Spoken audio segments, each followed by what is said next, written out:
La vérité n'a rien à voir avec le nombre de personnes qui en sont convaincues.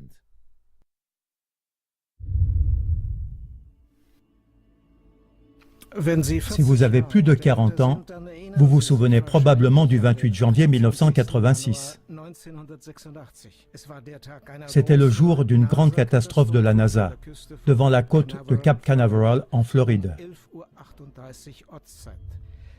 À 11h38 et 73 secondes après son lancement, la navette spatiale Challenger 23 a été pulvérisée par une énorme explosion au-dessus de l'Atlantique. Tous les 7 membres de l'équipage ont trouvé la mort, c'est-à-dire les 5 astronautes de la NASA et 2 spécialistes de charge utile.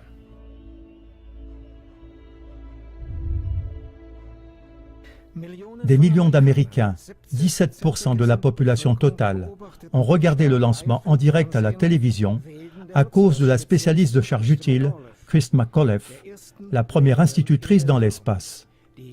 Le reportage médiatique sur l'explosion était riche et varié. Une étude montre que 85% des Américains interrogés en avaient entendu parler dans l'heure qui a suivi l'accident. Le monde entier était en état de choc. Le monde entier a pris part à la tristesse et au deuil pour les victimes de la navette spatiale.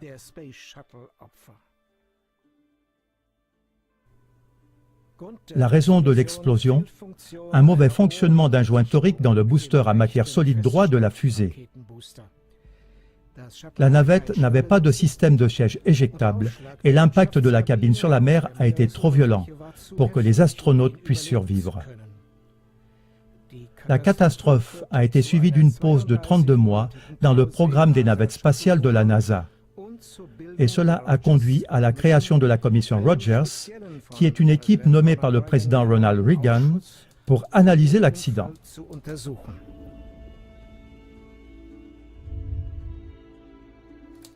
Voici les noms des 7 membres de l'équipage de Challenger. Premier, Francis Richard Scobie, commandant. Deuxième, Michael John Smith, pilote. Troisième, Ronald McNair, spécialiste de la mission. Quatrième, Alison Onozuka, spécialiste de la mission. Cinquième, Chuty Fresnik, spécialiste de la mission. Sixième, Gregory Jarvis, spécialiste de charge utile.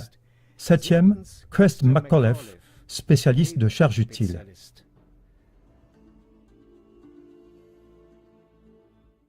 Mais voyons la chose incroyable.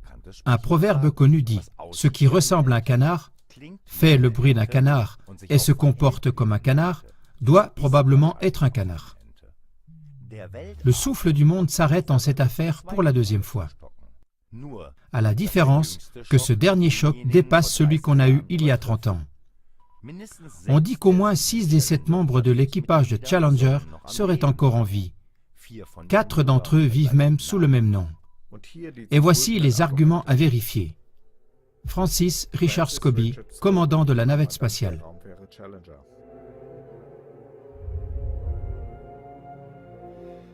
Francis Richard Scobie est né le 19 mai 1939 et était le commandant de la navette spatiale Challenger à l'époque.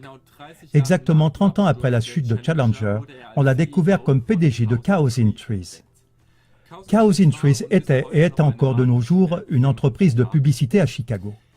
Si vous regardez ici ces 2 images, vous remarquez certainement au moins 3 choses qui se ressemblent beaucoup. Premièrement, ce front également haut et les mêmes sourcils. Et aussi les yeux, qui tirent un peu vers le bas à leur extrémité. Et toutes ces choses sous son deuxième prénom Richard et le même âge. La photo de droite du PDG Richard Scobie se trouve aussi sur la page LinkedIn. Quand on visite le site web de Cows in Trees, et je l'ai fait ici, on tombe sur une animation avec une vache propulsée par fusée. Et le tourbillon de poussière forme le nombre 6. Le tout nous rappelle très fortement la navette spatiale Challenger à la télévision, quand elle a explosé en plein vol. Peut-on imaginer humour plus noir? Michael J. Smith, pilote de Challenger.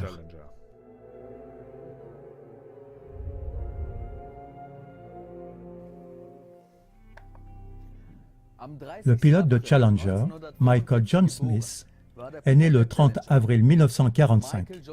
Il avait 41 ans lorsqu'il a trouvé la mort dans l'explosion il y a 30 ans. L'homme sur la photo de droite s'appelle également Michael John Smith et il a exactement 30 ans de plus. Sa ressemblance avec l'astronaute Michael John Smith est absolue. Les mêmes sourcils horizontaux, les mêmes yeux bleu-gris, le même creux vertical sur le bout du nez. Nous parlons là d'un professeur émérite d'ingénierie industrielle à l'Université de Wisconsin-Madison. L'adresse e-mail de Michael John Smith est mgsmith@k.wisc.edu. Ronald McNair, spécialiste de la mission de Challenger.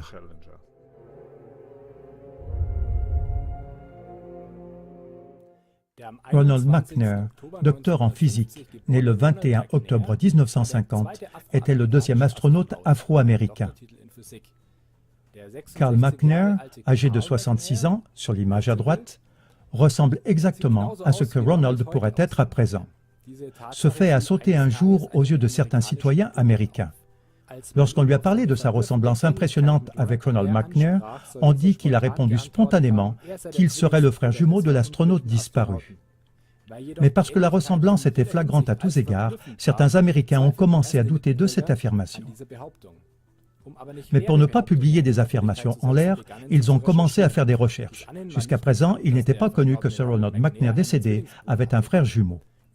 Sur Carl McNair, on a pu découvrir tout ce que l'on peut imaginer.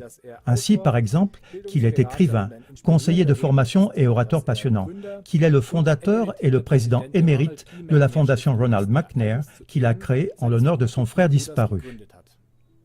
Il n'y a qu'une chose que l'on n'a pas pu déceler au moment de la recherche à l'époque, ce sont des indications avant 1986 sur un frère jumeau de Ronald McNair nommé Carl.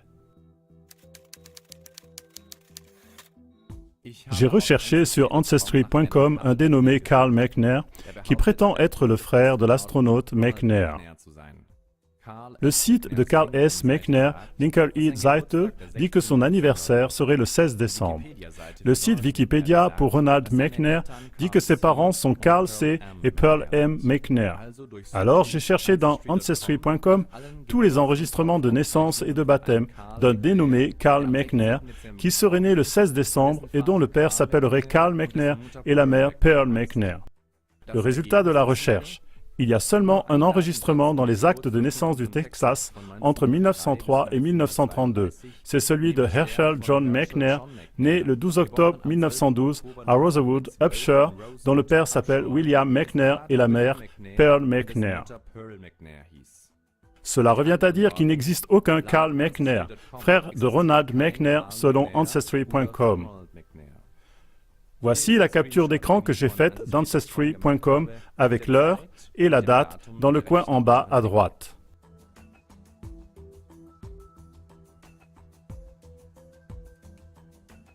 Pour être bien sûr, j'ai répété ma recherche sur Carl McNair. Cette fois-ci, j'ai réduit la recherche à Carl McNair, dont le nom du père était McNair et le prénom de la mère Pearl. Je n'ai trouvé aucun Carl McNair dont le nom du père était McNair et le prénom de la mère Pearl.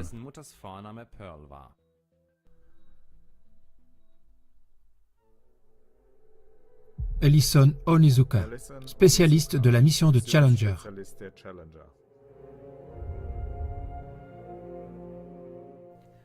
Un autre spécialiste de la mission de Challenger, Ellison Onizuka, le premier astronaute américano-japonais. Lui aussi, on pensait l'avoir revu en public vivant après la catastrophe de Challenger.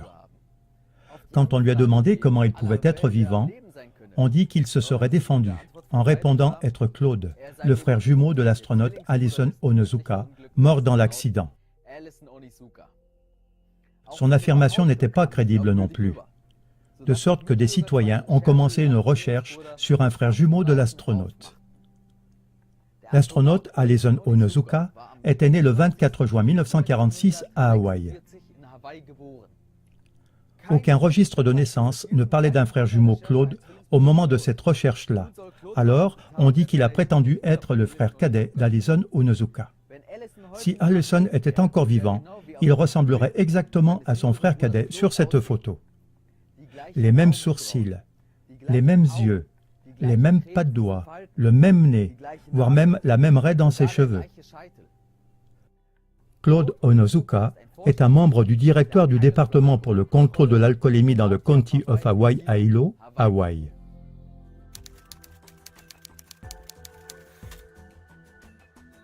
J'ai aussi recherché sur Ancestry.com des actes de naissance d'un Claude Onizuka, le frère prétendu de l'astronaute Ellison Onizuka. Selon l'article de Wikipédia sur Ellison Onizuka, son père était Masamitsu Onizuka, récemment décédé. Sa mère est Mitsu Onizuka. Résultat de la recherche. Il n'y a pas de résultat pour votre recherche. Voici la photocopie du registre de naissance.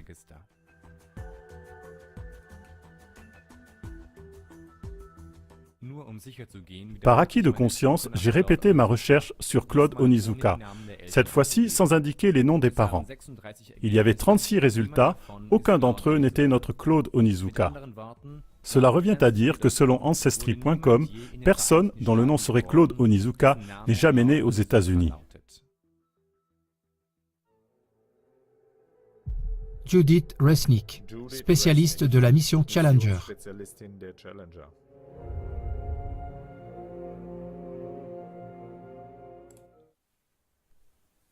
Judith Aaron Resnick, née le 5 avril 1949. Qu'est-ce qu'il y a à dire d'important sur elle? Elle, qui avait un titre de docteur en électronique, était la spécialiste de la mission Challenger. Elle était la seconde astronaute américaine féminine et la toute première astronaute judéo-américaine qui ait volé dans l'espace. Et à partir de maintenant, ça commence à devenir intéressant. En effet, au collège Yale Law School, il y a la chaire d'un professeur qui s'appelle pareillement Judith Resnick. Cela peut arriver, le même nom. Mais ce qui est étonnant, c'est que non seulement elle a exactement 30 ans de plus que l'astronaute Judith Resnick, décédée il y a 30 ans, mais qu'elle s'appelle exactement pareil, qu'elle a la même allure et la même voix que l'astronaute de la navette spatiale décédée. Et qu'est-ce qu'elle fait à présent au collège Yale Law School? Elle y a le titre de professeur de droit à Arthur Lehman. Et maintenant, revenons à la comparaison. Exactement comme l'astronaute Judith Resnick, ce professeur a les cheveux foncés et frisés, la même forme de sourcils et les mêmes lignes des deux côtés du visage qui montent à partir du menton.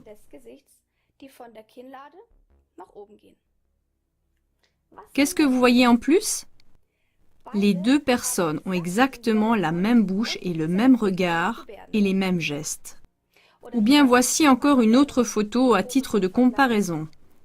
Quand nous regardons la bouche, chez les deux Judith Resnick, on voit que la lèvre supérieure se pince quand elle parle. Le voyez-vous? Et est-ce que ce sont toutes des coïncidences? Dans ce qui suit, il y a deux recherches d'envergure sur Judith Resnick. Celui qui met en parallèle les voix de l'astronaute Judith Resnick il y a 30 ans et du professeur Judith Resnick en vient à la conclusion suivante. Il s'agit d'une seule et même femme. Voilà pourquoi nous écoutons pour finir la comparaison des voix. Judith Resnick a 30 ans d'intervalle.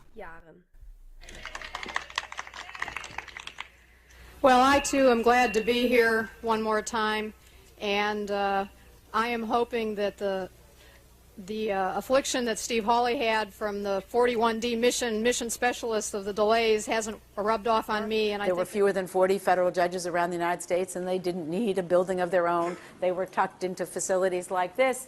And of course, what the U.S. government did was this was a form of tax, and Marine hospitals, health care. And I think the guys behind me are hoping that it hasn't also. Otherwise, they might throw me. Of course, is the Civil War, and with the Civil War and the North conquest of the South. Otherwise, they might throw me off the flight. The U.S. federal government owned and I will now introduce about 50 buildings around the entire hoping that it has, United as they might States. throw me And off none the of the flight. Est-ce que toutes ces incohérences proviennent d'autant de hasard? Ou bien est-ce qu'elles révèlent une duperie mondiale d'une dimension incommensurable? Il ne faut pas confondre la majorité avec la vérité.